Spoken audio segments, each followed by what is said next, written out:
জাতীয় সংসদ নির্বাচন শেষ হতে আলোচনায় নারায়ণগঞ্জ সিটি কর্পোরেশন নির্বাচন। স্থানীয় সরকার মন্ত্রণালয়ের নির্বাচন দ্রুত আয়োজনের ইঙ্গিত মিলতে রাজনৈতিক অঙ্গনে শুরু হয়েছে নতুন হিসাব নিকাশ।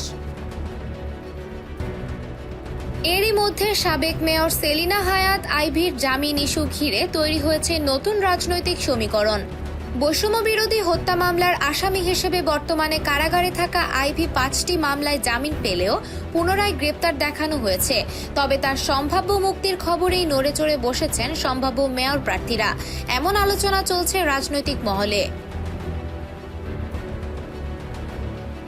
আসন্ন নাসিক নির্বাচনে আলোচনায় থাকা হেভিওয়েটদের মধ্যে রয়েছেন জেলা বিএনপির আহ্বায়ক অধ্যাপক মামুন মাহমুদ, যুগ্ম আহ্বায়ক মাসুকুল ইসলাম রাজীব, জেলা যুবদলের সদস্য সচিব মশিউর রহমান রনি, মহানগর বিএনপির আহ্বায়ক অ্যাডভোকেট সাখাওয়াত হোসেন খান এবং বিশিষ্ট ব্যবসায়ী রাকিবুল রহমান রাকিব।